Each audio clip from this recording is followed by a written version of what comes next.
அல்லேலூயா. கர்த்தருடைய வார்த்தைக்கு நிறைய கடந்து செல்வோம். கர்த்தர் நல்லவர், அவர் கிருபை என்றும் உள்ளது. நீண்ட நாள் பிறகு திரும்ப உங்களை எல்லாரையும் நான் ரொம்ப நாள் கழித்து சந்திக்கிறேன். கர்த்தர் நல்லவர். நிச்சயமாகவே தேவன் அவருடைய பிள்ளைகளை ஆசீர்வதிக்கிறார். நான் அடிக்கடி ஒரு வசனத்தை வாசிப்பேன். அடிக்கடி ஒரு வசனம் எனக்கு ஞாபகத்துக்கு வரும். அழைக்கப்பட்டவர்கள் அநேகர், தெரிந்து கொள்ளப்பட்டவர்களோ சிலர். அழைப்பு என்பது அனைவருக்கும் கொடுக்கப்படுவதுதான். அது ஆண்டவர் யாருக்கும் வேறுபடல. பாருங்க, தேவன் இந்த பூமியில அவருடைய ஜீவனையே கொடுத்தார். ஒரு குறிப்பிட்ட இனத்திற்காக அல்ல. நல்லா கவனிக்கணும். அவர் யூதர்களுக்காக மட்டும் ஜீவனை கொடுத்தாரா? இல்லை. ஆனா யூதர்களுடைய அந்த சமுதாயத்தில் அவர் பிறந்து அந்த இடத்துல வாழ்ந்தார். என்னைக்காவது யோசிச்சிருக்கிறீங்களா, ஏன் இஸ்ரேல் நாடு மட்டும் இவ்வளவு ஒரு ஸ்பெஷாலிட்டி? உலகத்தையே படைத்த ஆண்டவர் பிறக்கிற ஒரு நாடாக இஸ்ரேல் நாடு இருந்திருக்கிறது. உலகத்தையே படைத்த உலகம் நம்ம பார்க்கிற இந்த பூமி மட்டும் இல்ல, இது மாதிரி பல உலகங்கள் உண்டுன்னு சொல்லப்பட்டிருக்கிறது. வேதாகமத்தில் இருக்குது, உலகங்களை சிருஷ்டித்தார் அப்படின்னு சொல்லி வசனம் இருக்கிறது. அல்லேலூயா. அப்போ நாம் பார்க்கிற இந்த உலகம் மாத்திரம் அல்ல, நாம் காணாத பலவிதமான காரியங்கள் இருக்கிறது. நாம் பார்க்கிற அனைத்தையும் படைத்த ஒரு தேவன் ஏன் குறிப்பிட்ட ஒரு இடத்துல பிறக்கிறார்? அது ஏன் இஸ்ரேல் நாடாக இருக்கணும்? ஏன் அது ஒரு இந்திய நாடாக இருந்திருக்கலாமே? ஏன் அது ஒரு இலங்கையா இருந்திருக்கலாமே? இல்ல ஒரு அமெரிக்காவா இருந்திருக்கலாமே? இல்ல ஒரு ஆஸ்திரேலியா தேசத்துல இயேசு கிறிஸ்து பிறந்திருக்கலாமே? ஏன் ஆண்டவர் இஸ்ரேல் நாட்டுல பிறந்தார் அப்படின்னு யாருக்கா தெரியுமா? சிறிய, அதை விட சிறிய நாடுலாம் இருக்கு. இஸ்ரேல் நாடு கரெக்டு தான். இஸ்ரேல் நாடு ரொம்ப சின்ன நாடு. அதை விட சிறிய நாடுகள் ஆப்பிரிக்கா கண்டத்துல இருக்குது. ஆப்பிரிக்கா நாட்டுல இருக்குது. ரொம்ப ரொம்ப குட்டி குட்டியான ஃபிஜி தீவுலாம் இருக்குது. அதெல்லாம் பார்த்தீங்கன்னா ஒரு ஸ்வால்போர்ட் அப்படின்னு சொல்லி ஒரு நாடு. அது அங்கீகரிக்கப்பட்ட ஒரு நாடு. அங்க இருக்கிற மக்கள் தொகை எவ்வளவு தெரியுமா? 20,000. எவ்வளோ? இங்க நம்ம அலந்தலப்பூர்ல 20,000 பேர் இருப்பாங்க சுத்தி பார்த்தா. ஆனா அங்க ஒரு நாடே இருக்குது, ஸ்வால்போர்ட் அப்படின்னு சொல்லி ஒரு நாடு. 20,000 தான் மக்கள் தொகை. ஆனா அது ஒரு நாடாக அங்கீகரிக்கப்பட்டு இருக்கிறது. அப்போ ஏன் ஆண்டவர் இஸ்ரவேல் தேசத்தை முன்குறிக்கிறார்? ஹிஸ்டாரிக்கலா பார்க்கும்போது ஒரு காரியம், ரெண்டு காரியம் எனக்கு நான் யோசிச்ச விஷயத்துல. அப்போ நம்ம விட இஸ்ரவேலர்கள், நம்ம விட யூதர்கள் ரொம்ப விசேஷித்தவர்களா? ரொம்ப குவாலிஃபைட் அதிகம்பா. இந்த பொண்ணு பார்க்குற காலத்துல பாத்தீங்கன்னா இந்த பொண்ணை விட அந்த பொண்ணு ரொம்ப சூப்பரா இருந்துச்சுன்னா உடனே அந்த பொண்ணுக்கு ஓகே சொல்லிடுவாங்களா? அந்த மாதிரி இந்த மாப்பிள்ளை விட அந்த மாப்பிள்ளை ரொம்ப பரவாயில்ல, நல்ல மாப்பிள்ளையா இருக்கிறாரு, நல்லா சம்பாதிக்கிறாருன்னா அந்த மாப்பிள்ளைக்கு அப்படி சூஸ் பண்ணி ஆண்டவர் இந்த உலகத்துக்கு வந்தாரா? இல்ல. எல்லாம் கவனிக்கணும். ஏன் ஆண்டவர் இஸ்ரேல் நாட்டை தேர்ந்தெடுத்திருக்கிறார் அப்படிங்கும் போது, ஃபர்ஸ்ட் ஆஃப் ஆல் நீங்க ஒரு உலக மேப் எடுத்துக்கிட்டீங்க அப்படின்னா, வேர்ல்டு மேப் பாத்தீங்க அப்படின்னா, அதுல இப்படி ஒரு கோடு சென்டர்ல இருந்து ஒரு ஹரிசாண்டலா வெர்டிகலா 2 கோடு போட்டீங்க அப்படின்னா கரெக்டா சென்டர்ல ஒரு புள்ளி வரும். அந்த புள்ளி தான் இஸ்ரவேல் நாடு. அல்லேலூயா. அப்போ நம்முடைய ஆண்டவர் உலகத்தை ஆளுகிறவராக இருக்கிறார்.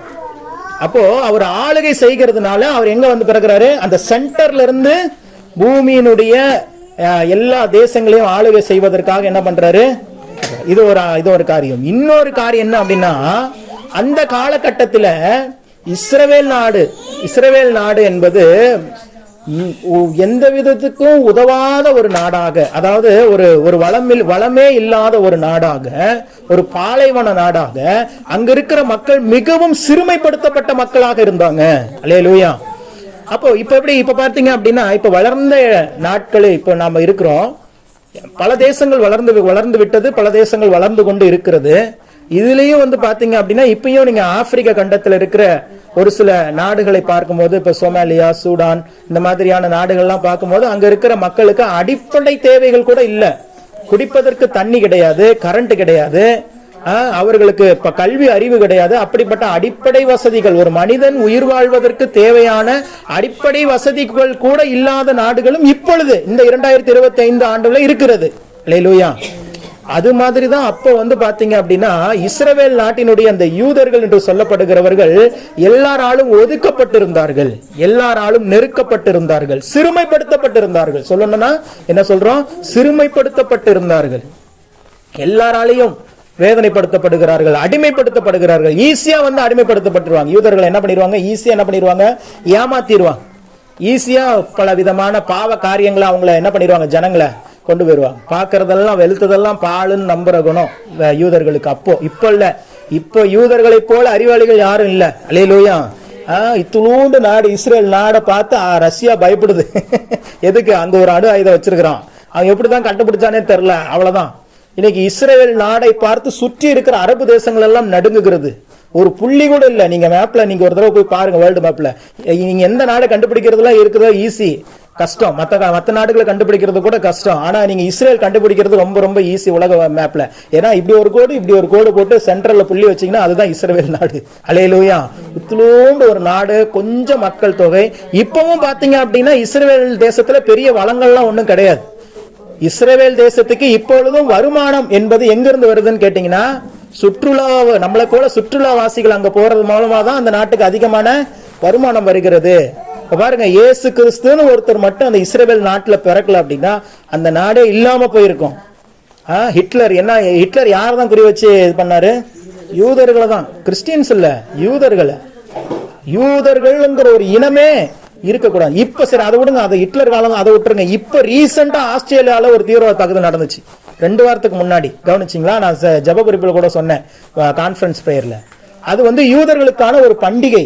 அப்போ ஆஸ்திரேலியா தேசத்தில் இருக்கிற எல்லா யூதர்களும் ஒரு இடத்துல கூடி இருக்கிறாங்க. அங்க போய் ஒரு தீவிரவாத தாக்குதலை நடத்தி கிட்டத்தட்ட 16 பேர் கொல்லப்பட்டிருக்கிறார்கள். இப்போ 2 வாரத்துக்கு முன்னாடி நடந்த சம்பவம். அல்லேலூயா. ஏங்க அந்த யூதர்களை மட்டும் குறி வைக்கிறாங்க? ஏன்னா தேவன் அந்த சிறுமைப்படுத்தப்பட்ட அந்த யூத சமுதாயத்துல தான் பிறந்து, அதாவது ஆண்டவருடைய பாலிசி என்னன்னு கேட்டீங்கன்னா, யாரு ரொம்ப சிறுமைப்படுத்தப்படுகிறார்களோ அவர்களிடத்துல தான் வருவாரு. அல்லேலூயா. ரொம்ப கிராண்டடா இருக்கிறவங்க கிட்ட தேவன் போகிறது இல்ல. ஆண்டவர் அம்பானி வீட்டுக்கும் அதானி வீட்டுக்கும் போகிறதுலாம் இல்ல, நம்ம வீட்டுக்கு தான் இருக்கிறார். அல்லேலூயா. நம்ம வீட்டுல என்ன அவ்வளவு வசதியா? அவர் போன நேரத்துல அதை பத்தி எல்லாம் வாசிச்சுட்டு இருந்தேன். அவர் அம்பானி இருக்கிறாரு. பாப்பா ஸ்தோத்திரம். வந்தாருன்னா எனக்கு ஒரு வெல்கம் கொடுக்கணும்னா அவருக்கு. இப்ப பாருங்க, இன்னும் வரவே மாட்டான் பாருங்க. அல்லேலூயா. கவனிங்க, அம்பானி ஒரு வாட்ச் கட்டி இருக்கிறாரா அம்பானியோடைய பையன். அந்த வாட்சினுடைய விலை 45 கோடி. எத்தனை? 45 கோடியை கையில வாட்சா கட்டிட்டு சுத்திட்டு இருக்கிறாரு ஒரு ஆளு. நம்ம வாழ்கிற இந்த நேரத்துல நான் பார்த்தேன், என் வாட்ச் இது 300 ரூபா வாட்ச், ஓட கூட மாட்டேங்குது. அல்லேலூயா. சும்மா ஏதாவது ஓட்டு கட்டணுங்கிறதுக்காக கட்டி வச்சிருக்கிறேன். என்ன பிரதர் இப்படி உண்மையை சொல்லிட்டீங்களே அப்படின்ட்டா. சார்ஜ் போடலைங்க, அவ்வளவுதான். அல்லேலூயா. சார்ஜ் போட்டா ஓடும். ஆமா, டைம் கொஞ்சம் முன்ன பண்ண காமிக்கும். மணி 9 தான் இருக்கும், அங்க 11 காமிக்கும். அதெல்லாம் பரவாயில்ல. வாட்ச் கட்டுறதுக்கு டைம் பார்க்கறத கத்துறோம். அல்லேலூயா. அது மாதிரி 45 கோடி ரூபாய் மதிப்புள்ள ஒரு வாட்சை கட்டிருக்கிறாரு. நான் யோசிச்சேன், 45 கோடிக்கு நீ வாட்ச் கட்டினாலும் மணி 12 12 தான் காமிக்கும். 450 ரூபாய்க்கு அப்பா தம்பி பாப்பா. இப்ப நிறைய புது சப்ஸ்கிரைபர்ஸ் வேற வந்திருக்கிறாங்க, அவங்களாம் பார்க்கட்டும். பா ஜோஸ், இங்க பாரு, என்னை பாரு. அம்மாட்ட உட்காந்துட்டு போ. ஜாகின் உன்னை எங்க உட்கார சொன்னேன்? அல்லேலூயா. கவனிங்க, நான் நினைச்சிட்டேன் 45 கோடிக்கு வாட்ச் கட்டினாலும் மணி 12 12 தான் காமிக்கும். 450 ரூபாய்க்கு வாட்ச் வாங்கி கட்டினாலும் மணி 12 தான் காமிக்கும். அதுல எந்த விதமான மாற்றமும் இல்லை. அவர்களிடத்துல இருக்கிற பணத்தை, அதாவது அவங்களுடைய மதிப்பை உயர்த்தி காட்டுவதற்காக, அப்படிப்பட்ட காரியங்களை செய்யறாங்க. சரி, அதனால இது தப்பா ரைட்டா அப்படிங்கறது இதுக்குள்ள நம்ம போக வேண்டாம். அவங்களை பொறுத்த வரைக்கும் அது விலை. அவனோட டார்கெட்லாம் யார் தெரியுமா இருப்பாங்க? அதை விட விலை உயர்ந்து யாராவது வாட்ச் கட்டி இருப்பாங்க. அவங்களுக்கு ஈக்குவலா நம்ம இருக்கணும் அப்படிங்கறத பத்தி அவங்க நினைச்சிட்டு இருப்பாங்க. நமக்கு நோக்கம் அதெல்லாம் இல்ல. நமக்கு மதிப்பு தேவன் யார் கூட இருக்கிறாங்களோ அவர்கள் மதிப்புள்ளவர்கள். அல்லேலூயா. யாரெல்லாம் தேவனை சொந்த ரட்சகராக கொண்டிருக்கிறார்களோ அவர்கள் மதிப்புள்ளவர்கள். ஏன்னா அவர்தான் மதிப்பு.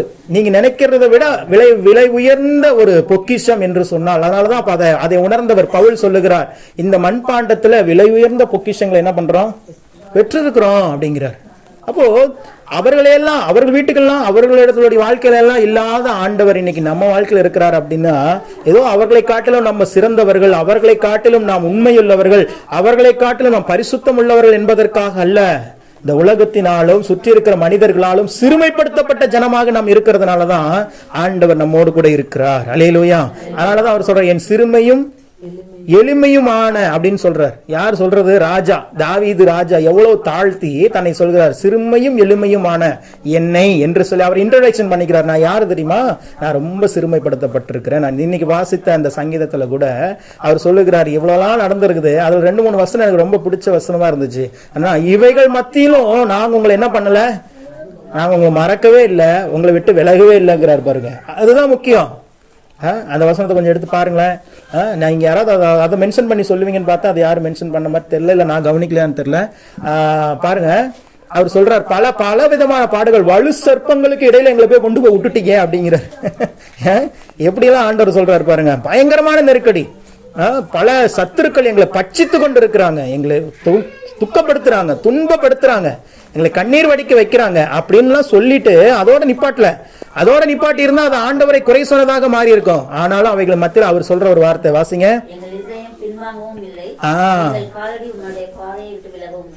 இந்த வார்த்தை வரணுங்கிறதுக்காகத்தாங்க தேவன் அவ்வளவு காரியங்கள் வந்து சுத்தி நம்ம வாழ்க்கையில நடக்கிறத அவர் பார்த்துட்டே இருக்கிறாரு. அப்படின்னா இப்படி உங்களால போல்டா சொல்ல முடியுதா? அந்த டெஸ்ட்ல நீங்க பாஸ் ஆகிறீங்களா அப்படிங்கிறதுக்காக தான். எங்கள் இதயங்கள் இவ்வளவு நடந்திருந்த எங்கள் இதயங்கள் என்ன ஆகல, பின்வாங்கல. இப்ப எவ்வளவு உறுதியா இருந்திருக்கும் பாருங்க. சுற்றி இருக்கிற சூழ்நிலைகள் எல்லாம் ஆப்போசிட்டான சூழ்நிலை. அந்த சங்கீதத்தை திரும்பி நீங்க வாசிங்கன்னா புரியும். எவ்வளவு நெருக்கப்படுகிறார்கள், எவ்வளவு வேதனைப்படுத்தப்படுகிறார்கள், ஆனாலும் அவர்கள் இருதயம் தேவனை விட்டு பின்வாங்கல. ஆண்டவர் இன்றைக்கு அதைத்தான் விரும்புகிறார். நீங்க உங்களை ஒரு குவாலிட்டியான ஒரு ப்ராடக்டா இருக்கணும்னு சொல்லி விரும்புகிறார். ஒரு குவாலிட்டியான ப்ராடக்ட் வரணும் அப்படின்னா அது பல விதமான சோதனைகளை தாண்டி தான் வரணும், பல விதமான டெஸ்ட்டுகளை தாண்டி தான் வரட்டும். நகை வாங்குறோம், தங்க நகை வாங்குறோம், சாதாரணமா இந்தாங்க தங்க நகை இந்தாங்க நீங்க கேட்ட ஒரு பொண்ணு சொல்ல கொடுத்தா வாங்கிட்டு வந்துருவீங்களா? இல்ல, அதுல என்னென்ன சீல் வந்திருக்குது? BAS பாக்குறோம், 916 பாக்குறோம், ஹால்மார்க்கான்னு பாக்குறோம். இத்தனை விதமான தரத்திற்கு அது உட்படுத்தப்பட்டிருக்குதுன்னா அத்தனை விதமான சோதனையை கடந்து வந்திருக்குது. அல்லேலூயா.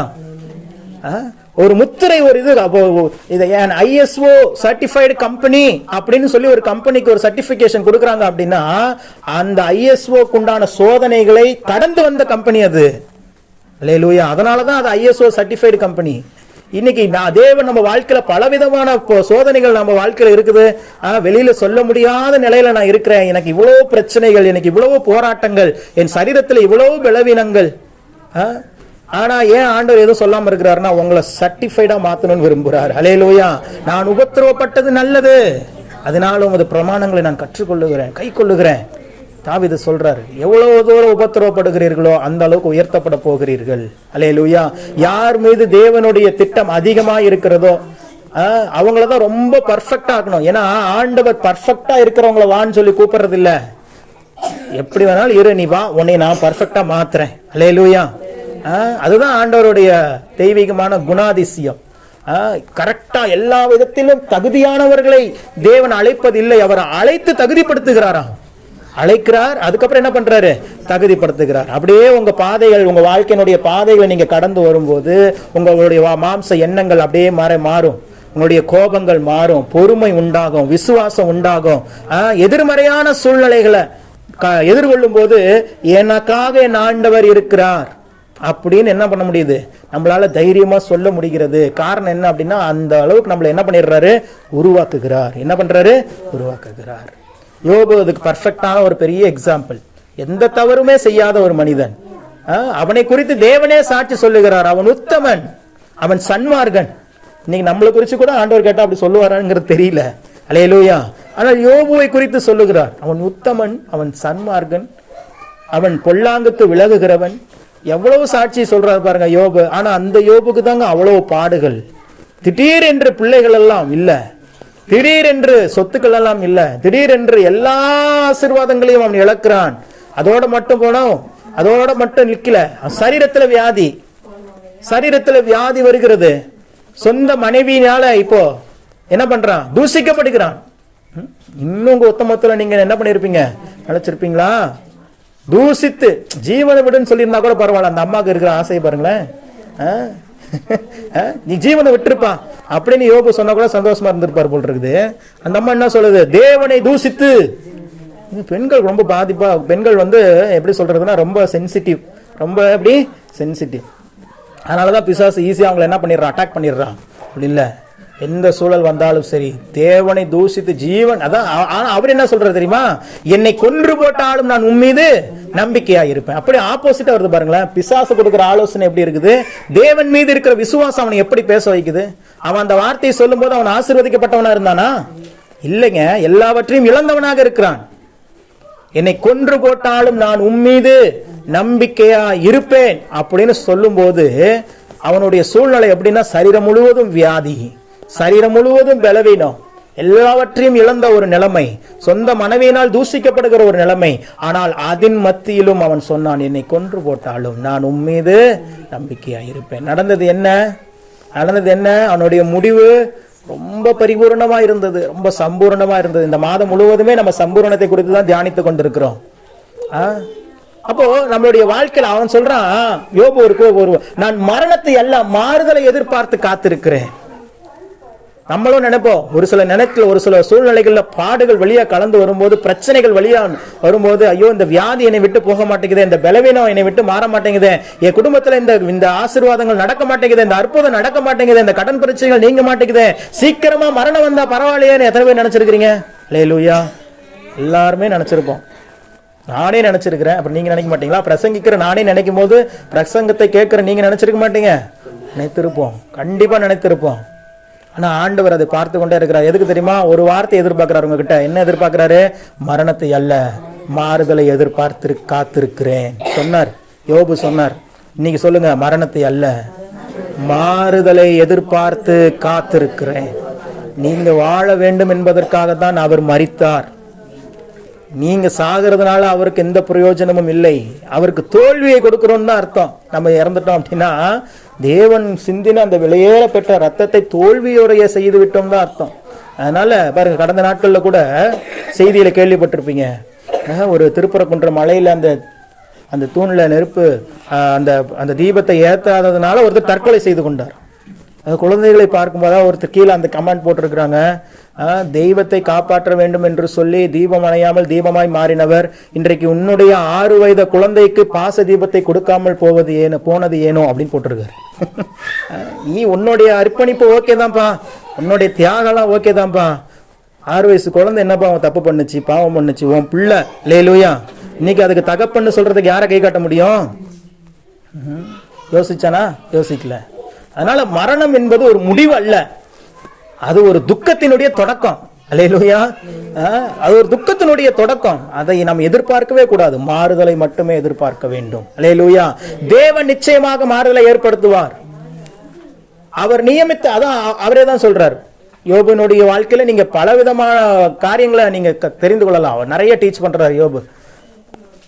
மனிதன் போராடுவதற்கு காலம் குறிக்கப்பட்டிருக்கிறது அப்படின்னு சொல்றாரு. அப்போ எல்லாமே ஒரு ஒரு கால நிலை வரைக்கும் குறிக்கப்பட்டிருக்கிறது. நம்மளுடைய பாடுகள், இன்னைக்கு பாடுகள் வழியாக தான் கடந்து போகிறோமா, அவமானங்கள் வழியாக கடந்து போகிறோமா, தலைகுனிவுகள் வழியாக கடந்து போகிறோமா, இதுக்கு ஒரு நாட்கள் குறிக்கப்பட்டு இருக்கிறது. அல்லேலூயா. இது நிரந்தரம் அல்ல. அந்த நாட்கள் முடிவடையும் போது தேவனுடைய நன்மையை நீங்களும் நானும் பார்க்க முடியும். அந்த டெஸ்ட் முடிஞ்சிருச்சுன்னா அதுக்கப்புறம் தான் அந்த நகையை டெஸ்ட் பண்ணி அதுக்கு BAS 916 ஆல்மார்க்னு சீல் குத்திட்டாங்கன்னா அது விற்பனைக்கு வந்துடும், அது ஜனங்களுடைய பயன்பாட்டுக்கு வந்துடும். அதுக்கப்புறமா அது யார BAS 916 ஆல்மார்க்னு அது பதிவு ஆன பிறகு, சர்டிஃபை ஆன பிறகு திருப்பி யாராவது போய் டெஸ்ட் பண்ணிட்டு இருப்பாங்களா? வரசே யாரும் பார்க்க மாட்டாங்க, போய் பார்ப்பாங்க, வெளிச்சத்தில் வச்சு பார்க்குறாங்க, BAS இருக்கா, ஓகே இருக்குது, அவ்வளவுதான். அதே போலதான் உங்க வாழ்க்கையில் அந்த சோதனைகளை கடந்து வருவதற்கு மாத்திரம் அந்த கொஞ்ச நாட்கள், அந்த நாட்களை கடந்த பிறகு அதற்கு பிறகு சோதனை எல்லாம் இல்ல, அதற்கு பிறகு சமாதானம் மாத்திரம்தான். அதனாலதான் ஆண்டவர் சொன்னாரு. ஆண்டவர் எப்படிதான் ஜனங்கள் அழைச்சாருன்னா, வருத்தப்பட்டு பாரம் சுமக்கிறவர்களே நீங்கள் எல்லாரும் என்னிடத்தில் வாருங்கள், நான் உங்களுக்கு இந்த வருஷத்தினுடைய கோர், இந்த வருஷத்தினுடைய தீமை என்னது? நம்மளுக்கு தெய்வீக இளைப்பாறுதலின் ஆண்டு. இந்த ஆண்டினுடைய வாக்கு தத்தமே போன இந்த 2025ஆம் ஆண்டிலே தேவன் நமக்கு சொன்னதே இந்த ஆண்டு தெய்வீக இளைப்பாறுதலின் ஆண்டு. என்ன வாக்கு தத்தம் நமக்கு ஆண்டவர் கொடுத்தாரு? இஸ்ரவேலின் தேவனாகிய கர்த்தர் உன் நடுவில் இருக்கிறார், இனி தீங்கை காணாது இருப்பாய். இன்னைக்கு நீங்களும் நானும் தீங்க காணாது இருக்கிறதுனாலதான் இன்னைக்கு இங்க இருக்கிறோம். நம்ம வாழ்க்கையில் ஏதாவது தீங்கு வந்திருந்து ஏதாவது நடந்திருந்தா இன்னைக்கு இந்த இடத்துல வந்து தேவனுக்கு மகிமையா சாட்சி சொல்ல முடியுமா? வார்த்தை ஒரு நாளும் மாறாது. பக்கத்துல பார்த்து சொல்லுங்க, வார்த்தை ஒரு நாளும் மாறாது. அல்லேலூயா. நம்ம கூட மாறிடுவோம். ஆனா தேவனுடைய வார்த்தை ஒரு நாளும் மாறவே மாறாது. அது நிச்சயம் நிறைவேறும். ஏசாயா 51:15 நினைக்கிறேன், 55:11 நினைக்கிறேன். அதுல சொல்லப்பட்டிருக்கிற வார்த்தை, என் வார்த்தை வெறுமையாய் திரும்பாதான். என் வார்த்தை, நான் ஒரு வார்த்தையை கொடுத்துட்டேன் அப்படின்னா அது நான் விரும்புகிறதை செய்து. அது வசந்த வாசிங்க 55:11 ஏசாயாவின் புத்தகம். அப்படியே என் வாயிலிருந்து புறப்படும் வசனமும் இருக்கும், அது வெறுமையா என்னிடத்தில் திரும்பாமல், அது நான் விரும்புகிறதை செய்து நான் அதை அனுப்பின காரியம் ஆகும்படி வாய்க்கும் அப்படின்னு சொல்றார். அது வெறுமையா இடத்துல திரும்பாது. நல்லா கவனிக்கணும். எப்படி அப்போ இதை கொஞ்சம் அப்படியே பிராக்டிகலா கொண்டு வாங்க. தேவன் ஒரு வார்த்தையை உங்களை நோக்கி கொடுக்கிறாரு, அது திரும்பி எங்க தான் போகணும்? தேவன் இடத்துல போகணும். ஆனா வெறுமையா அது வராது அப்படிங்கிறார். அது என்ன அர்த்தம்? அது எப்படி நம்ம புரிஞ்சுக்கலாம்? ஆண்டவர் ஒரு வார்த்தையை நமக்கு தராரு, அந்த வார்த்தை திருப்பி தேவனிடத்துல போகணும், தேவனிடத்துல போகணும். அதுதான் நீதி. அது எப்படி அவர்கிட்ட போகும்? இப்ப ஆண்டவர் சொல்றாரு, இன்னைக்கு ஒரு வாக்குத்தத்தத்தை ஆண்டவர் தருகிறார். நிச்சயமாகவே நான் உன்னை ஆசீர்வதிக்கவே ஆசீர்வதித்து உன்னை பெருகவே பெருக பண்ணுவேன். ஒரு ஆமேனும் இல்லை. ஆமேனும் இல்லைங்கிறதுக்கு ஆமீன். ஆமா ஆமா கரெக்டு தான். ஆமேன் இல்லதான் அப்படிங்கிறீங்களா? அல்லேலூயா. நிச்சயமாகவே நான் உன்னை ஆசீர்வதிக்கவே ஆசீர்வதித்து உன்னை பெருகவே பெருக பண்ணுவேன் என்கிற வார்த்தை உங்களை நோக்கி வருகிறது. இந்த வார்த்தை எப்படி திருப்பி தேவனிடத்துல திரும்புதுன்னு சொல்லுங்க பாப்போம். ஆனா இது வார்த்தை ஆண்டவர் ஒண்ணு கொடுத்தானா திரும்பி அங்க போய் தான் ஆகணும். கரெக்ட். ஏன்னா ஆண்டவர் கொடுக்குறா, அவர்கிட்ட இருந்து திருப்பி அது போகுது. அது எப்படி போகும்? எந்த வடிவில் போகும்?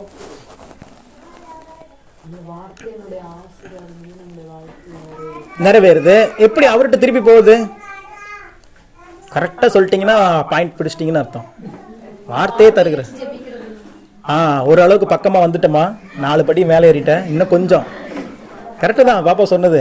வார்த்தையை வச்சு ஜெபிக்கிறதுனால அவர்கிட்ட அது போகுதுன்னு சொல்றாங்க. கரெக்டு. இன்னும் கொஞ்சம் அட்வான்ஸ்ட் லெவல் யோசிங்க பாப்போம். அவர்கிட்ட இருந்து வாக்குத்தத்தத்தை பெற்றுக்கொண்டோம். அந்த வாக்குத்தத்தை எப்படி திருப்பி அவர்கிட்ட போகுது?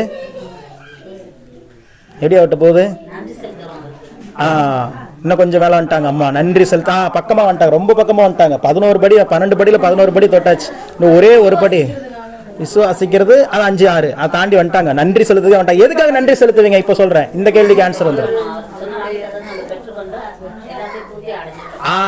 அவ்வளவுதான். அல்லேலூயா. கரங்களை தட்டுங்க. ஆண்டவர் நாமத்துக்கு மகிமையா. எப்படி அவர் கொடுத்த வார்த்தை அவர் இடத்துல போகுது அப்படின்னா, நான் உன்னை ஆசீர்வதிப்பேன்னு வாக்குத்தத்தத்தை கொடுத்துட்டாருன்னா, ஆண்டவரே நீர் என்னை ஆசீர்வதித்து விட்டீர் எப்படின்னு நீங்க சொல்லும் போது அந்த வார்த்தை எங்க போகுது? திருப்பி அததான் அவர் சொல்றாரு, நான் அனுப்புகிற என் வாயிலிருந்து புறப்படுகிற வசனம் வெறுமையா இடத்துல திரும்பாது. அது திரும்பும். எப்ப திரும்பும்? வெறுமையா திரும்பாது. அது உன் வாழ்க்கையில நான் சொன்னதை நிறைவேற்றின பிறகு உன் வாயின் வார்த்தை மூலமா அது திருப்பி என்கிட்ட வரும். நீயோ அநேக ஜாதிகளுக்கு கடன் கொடுப்பாய், நீ கடன் வாங்காது இருப்பாய்ங்கிற வாக்குத்தத்தத்தை ஆண்டவர் உங்களுக்கு கொடுத்துட்டாரா? இப்ப அது நிறைவேறும் போது நீங்க என்ன சொல்லுவீங்க? ஆண்டவரே நீர் தந்த வாக்கின்படியே அநேக ஜாதிகளுக்கு கொடுக்கும்படியாய் என்னை ஆசீர்வதித்தீர், உமக்கு நன்றின்னு சொல்லும் போது அந்த வார்த்தை திருப்பி அவர்கிட்ட போகுதா? எப்படி போகுது? வெறுமையா போகல, நிறைவாக்கப்பட்டதாக போகிறது. அல்லேலூயா. இப்ப இந்த வருஷத்துல என்னென்ன வாக்குத்தத்தத்தை தேவன் உங்களுக்கு தந்தார்? முதல் நாளில் இந்த வருஷத்துல வாக்குத்தத்தம் உங்களுக்கு என்ன தந்தார்? ஞாபகப்படுத்துங்க பாப்போம். என்ன வாக்குத்தத்தத்தை தந்தார்? இருதயத்தை ஸ்திரப்படுத்துவேன், ஸ்ட்ராங் பண்ணிடுவேன். ஸ்ட்ராங் பண்ணிட்டாரா? பண்ணிட்டார். நிறைவேற்றிட்டாரா? அல்லேலூயா. இதுதான் அவர்கிட்ட ரிட்டர்ன் போறது. வேற யார்ப்பது? வெரி குட் பா தம்பி, சூப்பர். நான் உன்னை வார்த்தையை தராரு, வார்த்தை தந்திருக்கிறாரு. அப்புறம் வேற நீ பயப்படவும் கலங்கவும் வேண்டாம். அவ்வளவுதான். பார்த்து சொன்னா ஒத்துக்க மாட்டேன். பரீட்சையில வந்து பார்க்காம தான் சொன்ன. ஆமென். அல்லேலூயா. வாக்குத்தத்தத்தை கொடுத்தாரா? இப்போ இந்த வாக்குத்தத்தம் துதியாக மாறி போகிறது. கரெக்டான வார்த்தை சொல்லணும் அப்படின்னா, அந்த வார்த்தை வாக்குத்தத்தமாக வந்த வார்த்தை, நிறைவேற்றப்பட்ட வாக்குத்தத்தம் துதியாக தேவ சமூகத்தில் போகிறது. அததான் அந்த இடத்துல சொல்றாரு, என் வாயிலிருந்து புறப்படும் வசனமும் அப்படியே இருக்கும், அது வெறுமையா என்னிடத்தில் திரும்பாமல் நானே அதை அனுப்பின காரியம் ஆகும்படி வாய்க்கும். வாய்க்க பிறகுதான் அதுக்கப்புறம் போகும். அல்லேலூயா. அதனால சொல்றேன், வாக்குத்தத்தங்கள் ஒரு நாளும் மாறாது. எனக்கு ஆண்டவர் சொன்னார், உன் சுகவாழ்வு சீக்கிரத்தில் துளிர்க்கும் அப்படின்னு சொன்னார். அல்லேலூயா. என் சுகவாழ்வு துளிர்த்தது, துளிர்த்து கொண்டே இருக்கிறது, இனிமேலும் துளிர்க்கும். அல்லேலூயா. வாக்குத்தத்தங்கள் 3 காலத்துக்கு பொருந்தும். பாஸ்ட், பிரசன்ட், ஃபியூச்சர் எல்லாவற்றுக்கும் பொருந்தக்கூடிய ஒரே ஒரு வார்த்தை தேவனுடைய வார்த்தை. ஏன்னா அவர் சொல்றாரு, நான் நேற்றும் இன்றும் என்றும் மாறாதவராய் இருக்கிறேன், நான் கர்த்தர், நான் மாறாதவர். அவரை குறித்து அவரே சொல்ற வார்த்தைகள்லாம் ரொம்ப பவர்ஃபுல்லான வார்த்தை. நான் சொல்லியும் செய்யாதிருப்பாரும், வசனத்தும் நிறைவேற்றாதிருப்பாரும், மனம் மாற போன வாரம் சொன்னேன், பொய் சொல்ல அவர் ஆள்வின் அல்ல. அல்லேலூயா. இப்போ கூட உங்க பேர் சொல்ல மாட்டேங்கிறீங்க, பாத்தீங்களா எவ்வளவு ஸ்ட்ராங்கா இருக்கிறீங்க. அல்லேலூயா. நான் எங்க போய் சொன்னேன் அப்படிங்கிறீங்களா? அல்லேலூயா. கர்த்தர் நல்லவர் என்பதை ருசித்து பாருங்க. அவர் வாக்கு தத்தங்களை கொடுக்கிறாரு அப்படின்னாவே அதுக்கு உண்டான ஒரு விஷன் இருந்துச்சுன்னா ப்ரொவிஷன் கண்டிப்பா கொடுக்கப்படும். ப்ரொவிஷனுக்கும் விஷனுக்கும் பல வித்தியாசங்கள் இருக்குதுன்னு நினைக்கிறேன். இல்ல, உங்களுக்குள்ள ஒரு தரிசனம் என்று ஒன்று இருக்குது அப்படின்னா, உங்களை குறித்து தேவன் இதை செய்யணும்னு நினைச்சிட்டாரு அப்படின்னா ப்ரொவிஷனை அனுப்புவார். பாருங்க, கிறிஸ்துமஸ் ஆராதனை எனக்கு இன்னுமே இன்னைக்கு தேதி எத்தனை, 21 ஆயும் கிறிஸ்துமஸ் பிரேயரை எங்க வைக்க சொல்றாங்க பக்கத்துல. ஏன்னா அவங்களுக்கு தெரியும் அந்த இது என்னன்ட்டு. ஏன்னா அவங்க கேட்கிற கேள்விக்கெல்லாம் நான் தான் பதிலே சொல்றது இல்லையே. என்னவா முடிவு பண்ணிருக்கிறேன், முடிவு பண்ணுவோம், முடிவு பண்ணதானே சொல்றது. என்னவா முடிவு பண்ணிக்கிறேன்ட்டு பல தடவை இந்த வாரத்தில் கேட்டாங்க. 21 வரைக்கும் கிறிஸ்துமஸ் ஆராதனையை முடிவு பண்ணாத ஒரு நல்ல போதகர் நான் தான். நல்ல போதகரே அப்படிங்கிற மாதிரி நல்ல போதகரா இருக்கிற பாருங்க. ஒரு பிளானுமே இல்லை, என்ன யோசனை பாருங்க. இன்னைக்கு நாளைக்கு நமக்கு நிறைய ஆத்துமாக்களை தேவன் தந்திருக்கிறார். இந்த ஆத்துமாக்கள் நிறைய ஆத்துமாக்களை தேவன் தந்திருக்கிறார். அந்த ஆத்துமாக்களுக்காக தேவனுடைய அன்பை அறிவிப்பதற்காக பல காரியங்களை செய்யணுங்கிற திட்டங்கள் நமக்கு இருந்தாலும் செயல்முறைக்கு வருவதற்கு பல யோசனைகளை தாண்டி வர வேண்டியதா இருக்கிறது. அல்லேலூயா. அதுல ஒண்ணு பெரிய ஒரு இப்ப இருக்கிற வேற எந்த விஷயத்து குறித்தும் நான் யோசிக்கிறதே இல்லை. எனக்கு இருக்கிற மிகப்பெரிய தடையே இதுதான், பொருளாதாரம் தான். அல்லேலூயா. இந்த பொருளாதாரத்துல என்னால என்ன பண்ண முடியல, எல்லாமே என்னால செய்ய முடியும். பாருங்க, இப்ப கடந்த நாட்கள்ல எனக்கு ஒரு நண்பர், புதிதாக ஒரு நண்பர் கிடைத்தார். அவர் சென்னையில இருக்கிறார், நல்ல ஒரு சகோதரர். அவர் பேர் ஞான மோசஸ்ன்னு சொல்லி இந்த ட்ரேடிங் குரூப் மூலமா அவர் எனக்கு பழக்கமானார். அவர் தொடர்ந்து இப்போ நம்மளுடைய வார்த்தையை கேட்டுக்கொண்டிருக்கிறார். அவர் யாருன்னு கேட்டீங்க அப்படின்னா, அவர் ஒரு ஐடி ஃபீல்ட்ல ஒர்க் பண்ணிட்டு இருக்க ஒரு மனிதன். அவங்களுடைய மனைவி டாக்டரா இருக்கிறாங்க, செங்கல்பட்டு மெடிக்கல் காலேஜ் ஹாஸ்பிட்டல்ல கவர்மெண்ட் டாக்டர். அவங்களுடைய மகளும் இப்போ டாக்டர் படிச்சுட்டு இருக்கிறாங்க. இவர் ஐடி ஃபீல்ட்ல பல லட்சங்கள் சம்பாதித்து கொண்டிருந்த மனிதர். இன்றைக்கு அதெல்லாம் விட்டுட்டு தேவனுடைய ஊழியத்தை முழுதாக செய்து கொண்டிருக்கிறாங்க வட மாநிலங்களில். அல்லேலூயா. இவருடைய ஊழியம் என்ன மாதிரி ஊழியம் அப்படின்னா, எங்களை போன்ற பாஸ்டர்ஸை உருவாக்குவது, அவர்களுக்கு பாஸ்டர்ஸுக்கு உண்டான ட்ரைனிங்ஸை எடுத்து அவர்களை உருவாக்கி அவர்கள் மூலமாக சபையில சத்தியத்தை சரியான சத்தியத்துல விசுவாசிகள் நடத்துவது அவருடைய ஊழியம். தமிழ்காரர் தான், சென்னையில தான் இருக்கிறாரு. நம்மளை நேசிக்கிறாங்க, நம்மளுடைய வார்த்தை கேட்கிறாங்க. இப்ப பாருங்க, அப்படிப்பட்ட ஒரு நல்ல மனிதர், எல்லா விதத்திலும் நல்ல ஒரு சகோதரர். இன்னைக்கு அவர் இங்க வரணும்னு விரும்புறாரு. அல்லேலூயா. ஆனா வாங்கன்னு கூப்பிடுறதுக்கு எனக்கு வாய் வர மாட்டேங்குது பாருங்களேன். ஏன்? ஏன்னா அவ்வளோ ஒரு பெரிய அண்ணா வராரு. அவர் வட மாநிலங்களில் போய் ஊழியம் செய்கிறவர். நானும் என்ன மாத்திரம், அவர் பல ஊழியர்களை உருவாக்குகிறவர். கிங் இல்ல, கிங் மேக்கர். அல்லேலூயா. அப்படி உருவாக்குற ஒரு சகோதரர் இங்க வரணும்னு நினைக்கிறாங்க. ஆனா அவங்களை வாங்கன்னு சொல்லி கூப்பிட என்னால முடியல. ஏன்னா அவங்க வந்தாங்கன்னா அவங்கள வச்சு பராமரிக்கிறதுக்கு இங்க எனக்கு எதுவும் வசதி இல்லை. அதனாலதான் அவர்கிட்ட நான் சொன்னேன். அவர்கிட்ட கேட்டார் போன்ல பேசும்போது, நான் திண்டிவன சபையில செய்தி கொடுக்க போறேன் பிரதர், நீங்க அங்கிருந்து உங்க ஏரியாவுக்கு எவ்வளவு தூரம்லாம் கேட்கும் போதே தெரிஞ்சுக்கிட்டேன். ஆஹா, அண்ணன் இங்க வரணும்னு நினைக்கிறாரு, ஆனா நம்ம வாங்கன்னு சொல்றதுக்கு மனசு வர மாட்டேங்குது அப்படின்னு நினைச்சிட்டு இருக்கிறேன். அப்புறம் அவரை நான் கடைசி வரைக்கும் அவர் கூப்பிடவே இல்லை. ஆனா அவரு சொல்லிட்டாரு, பாக்குறேன் பிரதர், உங்களா அப்படியே திருநெல்வேலிக்கு போற வேலை இருக்குது எனக்கு, உங்களை நான் சந்திக்கிறேன் அப்படின்ட்டாரு.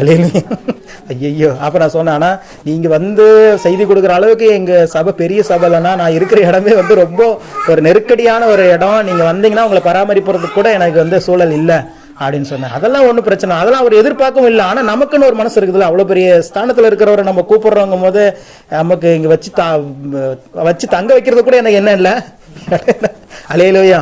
அதனால அதான் சொல்றேன். எதுக்காக இதெல்லாம் சொல்றேன்னா, ஏன் திட்டமிடலாம் அப்படின்னா, திட்டமிடுதலுக்கு ஒரு தடை இருக்கிறது. இந்த பொருளாதாரம் இருக்கிற ஒரு தடை. இப்போ கூட வரும்போது காட்டுமங்கலத்தில் அந்த அம்மா பார்த்தோன்னே கேட்டாங்க, காமாட்சி அம்மாவுடைய மருமகள், பாஸ்டர் இந்த சார் எப்போ எத்தனை இந்த வியாழக்கிழமை எத்தனை பேருக்கு சார் சாப்பாடுன்ட்டாங்க. இன்னும் எண்ணிக்கை சொல்லலை பாருங்க. ஏதோ சொன்னாங்க, காசு கொடுக்கணும்ல. அல்லேலூயா. பைசா கொடுக்கணும், கொடுத்துருவாரு, ஆண்டவர் கொடுத்துருவாரு, அது வேற விஷயம்.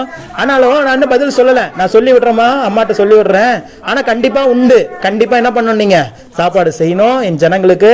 ஆண்டவருடைய வசனத்தை நான் கண்டிப்பா பிரசங்கிச்சாலும் இதுக்கு மத்தியில இன்னொரு இடத்துல இருந்து ஒரு அழைப்பு. நான் சொன்ன பாத்தீங்களா, வருஷம் எனக்கு ஒரு அழைப்பு வந்துருன்னு.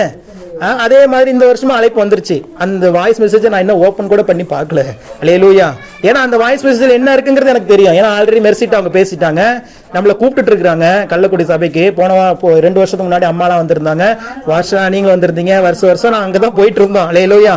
ஆமா, அவங்க கூப்பிடுவாங்க, அதனால போவோம். ஆனா இந்த வருஷத்துல இந்த அழுந்தலை போறதுல மையமாய் வைத்து இந்த அழுந்தலை போர் மக்களுக்கு தேவனுடைய அன்பை இந்த கிறிஸ்துமஸ் வாயிலாக நாம் சொல்லிடணும் அப்படின்னு சொல்லி ஒரு வாஞ்சையோட ஒரு ஆசையோட இருக்கிறோம். இன்னைக்கு ஆண்டவர் நமக்காக செயல்படுகிற ஆண்டவர். சொல்லுங்க, செயல்படுகிற ஆண்டவர். பாருங்க, இப்ப செயல்படுறாரு. நான் என்ன விஷயத்தினால தகவல் சொல்லாம இருக்கிறேன். இன்னைக்கு பாப்பா பவித்ரா பாப்பா சாட்சி கேட்கும் போது எனக்கு மிகுந்த மகிழ்ச்சியா இருக்குது. அல்லேலூயா. அது எந்த இடத்துல இருந்து பதில் வருது பாருங்க. அம்மா சொன்னாவோ, பவித்ரா சொன்னாவோ, மதுரையில் இருக்கிற எங்க அம்மா சொன்னாவோ பெரிய ஒரு ஒரு ஒரு ஒழுக்கம் எனக்குள்ள ஏற்படாது. சொன்னவர் யாரு? கணவர். அல்லேலூயா. அதுதாங்க, எங்கிருந்து வராதுன்னு நினைப்போம், அங்கிருந்து தான் ஆண்டவர் வர வைப்பார். பாறையிலிருந்து தண்ணி வருமா? ஆண்டவர் சொல்றார், நீ போய் பேசு, நான் வர வைக்கிறேன். வர வச்சாரா? எங்கிருந்து வந்துச்சு? இன்னைக்கு வரைக்கும் யோசிக்க முடியுதா? பாறை கடல் பக்கத்துல இருந்து தண்ணி வந்துச்சுன்னு சொன்னா நம்பலாம். கீழே மண்ணு தோண்டிட்டே இருந்த பிரதர், அங்கிருந்து ஊற்று தண்ணி வந்துச்சு, அதை எடுத்து குடிச்சேன்னு சொன்னா நம்பலாம். ஒரு பாறை இருக்குது, அந்த பாறையை போய் அடிக்கிறார் மோசே. அத்தனை லட்ச ஜனங்களும் குடிப்பதற்கு தண்ணி அங்கிருந்து வர வைக்கிறார் பாருங்க. நீங்க எதெல்லாம் பாறையா நினைக்கிறீங்களோ அங்கிருந்து தான் நீ தண்ணி வரும். அல்லேலூயா. எதெல்லாம் தடையா நினைக்கிறோமோ இங்கிருந்து இந்த ஆசீர்வாதம் நடக்குமா? நான் சொல்றேன், அங்கிருந்து தான் நடக்க போகிறது. எதெல்லாம் முடியாது நம்ம நினைக்கிறோமோ அங்கிருந்து தான் தேவன் முடிவு என்ற ஒரு இடத்துல நம்ம நிற்கும் போது, ஆண்டவரே இதுக்கு மேல என்கிட்ட வழி இல்லை ஆண்டவரே, நீங்க தான் அப்படின்னு 2 கரத்தை உயர்த்தும் போது அங்கிருந்து ஒரு தொடக்கத்தை தேவன் ஏற்படுத்துவார். அல்லேலூயா. எல்லாம் உங்களுக்குள்ள ஒரு மனசு வருவியா? அது எப்படி அப்படிலாம் முடியும்? இன்னைக்கு நிறைய மக்களுக்குள்ள மனசுல இருக்கிற ஒரு காரியம் என்ன அப்படின்னா, ஒரு மனிதனுடைய வெளிப்புற தோற்றத்தை வைத்து அவர்களுடைய வாழ்க்கையை நாம் நிர்ணயிக்கிறோம். அப்படி அல்ல. இப்போ ஒரு வார்த்தை சொல்றேன், இந்த வார்த்தை பாருங்க எல்லாருக்கும் பொருந்தும். இங்க இருக்கிற எல்லாருக்கும் பொருந்துற மாதிரி ஒரு வார்த்தை சொல்றேன் பாருங்க. பிரதர், என் வாழ்க்கையில் இருக்கிற கஷ்டம் வேற யார் வாழ்க்கையில் இல்ல பிரதர், அவ்வளோ கஷ்டத்தை நான் அனுபவிக்கிறேன் அப்படின்னு சொல்றவங்க, இல்ல நான் அனுபவித்தேன்னு சொல்றவங்க எத்தனை பேர் இருக்கிறோம்? எல்லாருமே இருக்கிறோம். இங்க இருக்கிற ஒவ்வொருத்தருக்கும் அது பொருந்தும். பொருந்தில்ல பிரதர், நாளை கஷ்டமே இல்லை பிரதர், நாளை அப்படியே பயங்கரமாக யாராக்குறீங்க? இருந்திருந்தா இங்க வந்திருக்க மாட்டோமே, நானே வந்திருக்க மாட்டேனே. அல்லேலூயா. எந்த யாருடைய குடும்பத்தை எடுத்துக்கொண்டாலும் சரி, அவங்க வாழ்க்கையில அதாவது அந்த பாடுகளுடைய விதம், அதனுடைய தன்மை வேறையா இருக்கலாம், தன்மை என்னவா இருக்கலாம், வேறையாக இருக்கலாம். ஆனா எல்லாரும் பாடுகளை கடந்து கொண்டுதான் இருக்கிறோம். யார் பாடுகள் இல்லாம இருக்கிறாங்க? யார் பிரச்சனைகள் இல்லாம இருக்கிறாங்க? பெரிய பணக்காரர்களுக்கும் சொத்து பொத்து வச்சிருக்கிறவங்களுக்கும் பாடுகள் உண்டு, வேதனைகள் உண்டு, பிரச்சனைகள் உண்டு, நெருக்கங்கள் உண்டு. ஒன்றுமே இல்லாத ஏழையா இருக்கிற ஜனங்களுக்கும் என்ன உண்டு? பாடுகள் உண்டு, பிரச்சனைகள். அதன் மத்தியில தான் நம்ம என்ன பண்ணிட்டு இருக்கிறோம்? அதனால நிறைய பேர் யோசிப்பாங்க. அப்படி இப்போ என்னை கூட யோசிக்கலாம், நீங்க கூட யோசிக்கலாம், மெர்சி கவர்மெண்ட் ஸ்டாப் ஆச்சே, கவர்மெண்ட் நர்ஸு கிட்ட இப்படியா அப்படின்னு கூட நீங்க யோசிக்கலாம். ஆனா எல்லா வித நான் சொன்னது போல ஒவ்வொருத்தருக்கும் ஒவ்வொரு வழியில பாடுகள் நியமிக்கப்பட்டிருக்கு. அந்த பாடுகளை கடந்து செல்வதற்கு தான் நமக்கு ஒரு பலன் தேவை. அந்த பலன் கிடைக்கிற இடம் தான் இந்த வேதம். அல்லேலூயா. இப்ப அந்த பலனை பெற்றுக்கொள்வது அவர். நீங்க ஒவ்வொரு வாரமும் வாரம் தேவனுடைய சமூகத்துக்கு வரீங்களா, இங்க வந்து என்னத்தை பெற்றுக்கொள்றீங்க? இந்த வார்த்தையை பெற்றுக்கொள்ளுகிறீங்க. அந்த வார்த்தை என்னவா மாறுகிறது? உங்களுக்குள்ள பலனாய் மாறுகிறது. என்னவா மாறுகிறது? பாடுகளை வசனம் பாடுறாருல பெர்கமன் ஐயா, பாடுகளை சுமந்து செல்ல பலன் தந்தீரே. இன்றைக்கு அந்த பாடுகளை சுமந்து செல்வதற்கான பலனை தேவனுடைய வார்த்தையிலிருந்து நமக்கு கொடுத்து கொண்டே இருக்கிறார். அதனால நம்மளும் அதனாலதான் தோற்றத்தின் பிரகாரம் யாரையும் நம்ம என்ன பண்ணிடக்கூடாது, தீர்ப்பு செஞ்சிருவிட கூடவே கூடாது. சாமுவேல் தேவனுடைய தீர்க்கதரிசி, இஸ்ரவேலுக்கு ஒரு ராஜாவா அபிஷேகம் பண்ணணும். வந்து பாக்குறாரு, ஈசாயினுடைய எல்லா மகனையும் பாக்குறாரு. இவன் இல்ல அவன், இவன் இல்ல அவனும் இல்ல, அவனும் இல்லன்னு சொல்லி செக் பண்ணிட்டே இருக்கிறாரு.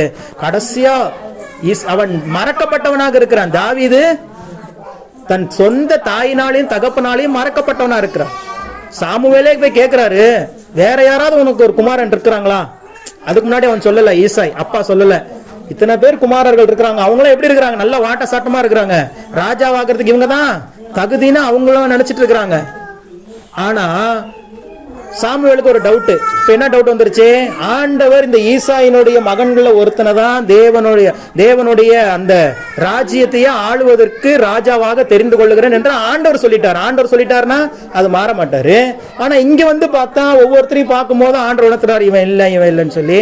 அப்ப யாரா இருக்குன்னு சொல்லி சாமுவேலே வாலண்டியரா கேட்கிறார், வேற யாராவது உங்களுக்கு புள்ள இருக்கிறாங்களா அப்படின்னு சொல்லி கேட்கும் போதுதான் தகப்பன் சொல்றாரு, இன்னொருத்தர் இருக்கிறான். டவுட், அவனுக்கே டவுட்டா இருக்குது. ஏன் அவனா ராஜாவானா அப்படிங்கிற டவுட் அவனுக்குள்ள இருக்குது. ஈசாய் அவங்க அப்பாவுக்கு, அவனா ஆடு மேய்ச்சிட்டு இருக்கிறான் அப்படிங்கிறாங்க. ஐயோ, ஆடு மேய்ச்சிட்டு இருக்கிறான், அதெல்லாம் ஆண்டுக்கு பெரிய விஷயமே இல்லை. ஃபர்ஸ்ட் அவனை கூட்டிட்டு வாங்குறாங்க. கடைசியில் அவன் தான் ராஜாவாக அபிஷேகம் பண்ணப்படுகிறான். அதை உணர்ந்து தான் தாவீது சங்கீதத்துல சொல்லுகிறான், என் தாயும் என் தகப்பனும் என்னை கைவிட்டாலும். அது தமிழ் பைபிள்ல கைவிட்டாலும் இருக்குது.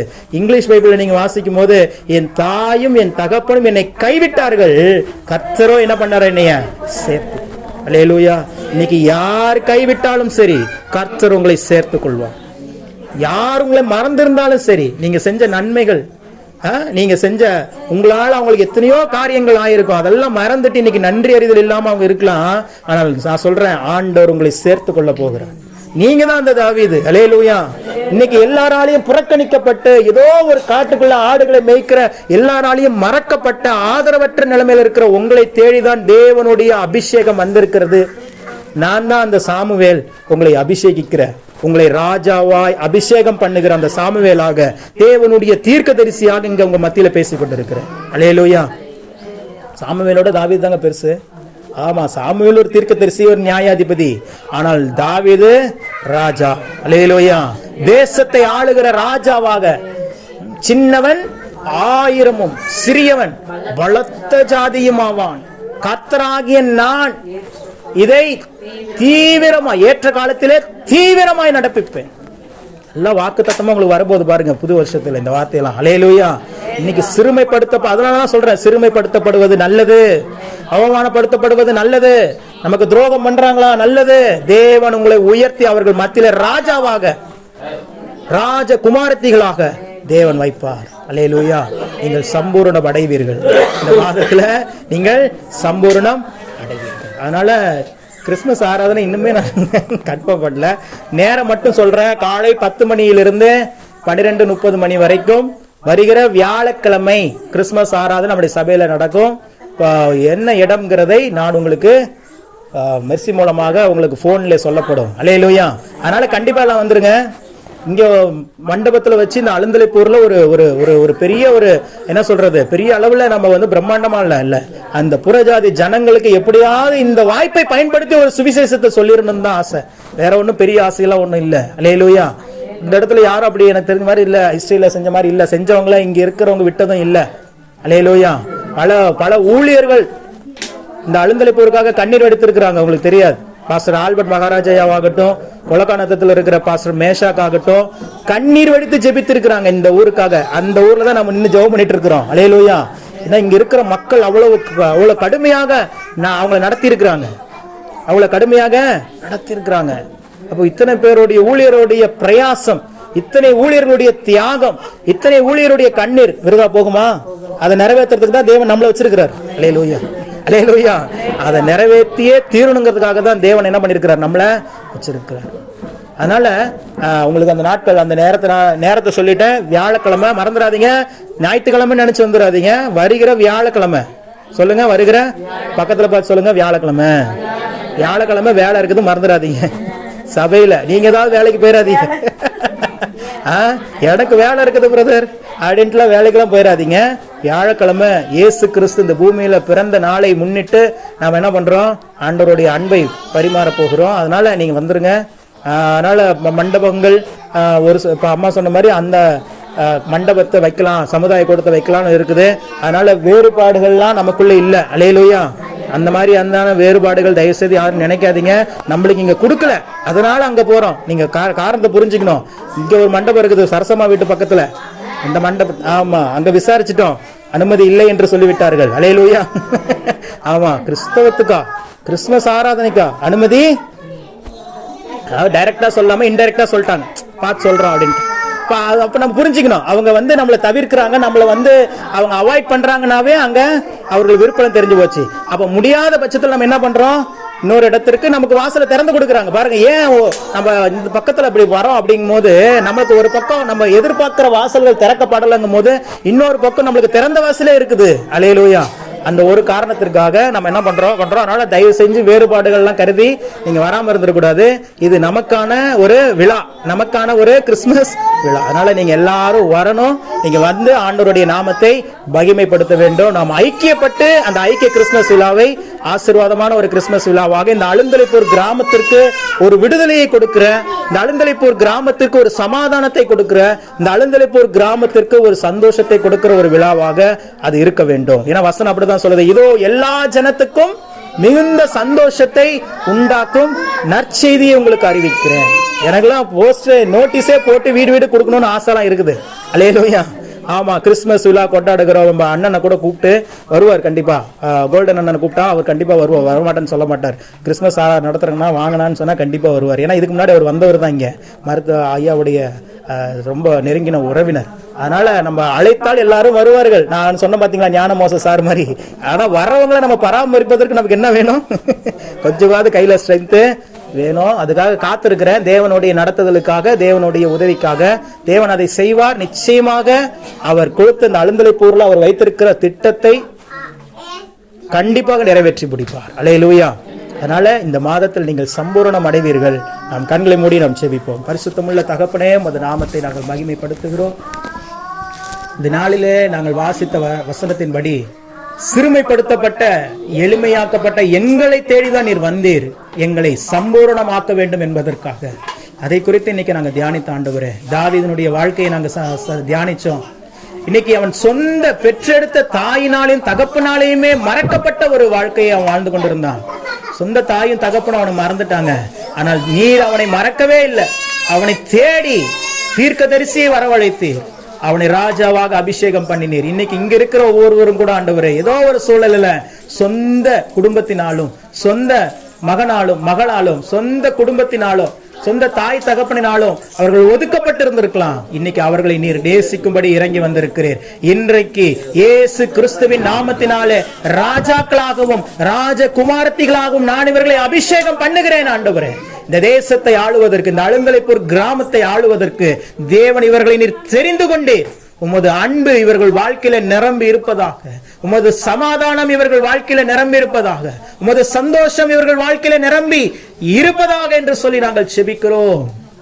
நாம மாத்திரம் மகிமைப்படட்டும். இந்த மாதத்துல நீர் தந்த வார்த்தையின்படி உம்முடைய ஆரம்பம் அற்பமாயிருந்தாலும் முடிவு சம்பூர்ணமாய் இருக்கும் என்ற வார்த்தையின்படி இங்க இருக்கிற ஒவ்வொருவரும் சம்பூர்ணம் அடைவார்களாக. இவருடைய வேண்டுதல்கள் எல்லாம் நிறைவேற்றப்படட்டும். மனசுல என்னென்ன விருப்பங்களோடு இருக்கிறாங்களோ, என்னென்ன வேண்டுதல்களோடு இருக்கிறாங்களோ, இன்னைக்கே அது கிராண்ட் ஆகட்டும். இயேசுவின் நாமத்தினாலே அவைகளுக்கு பதில் உண்டாவதாக. தேவனுடைய கரத்திலிருந்து பதில் உண்டாகிறபடியினால் ஸ்தோத்திரம்.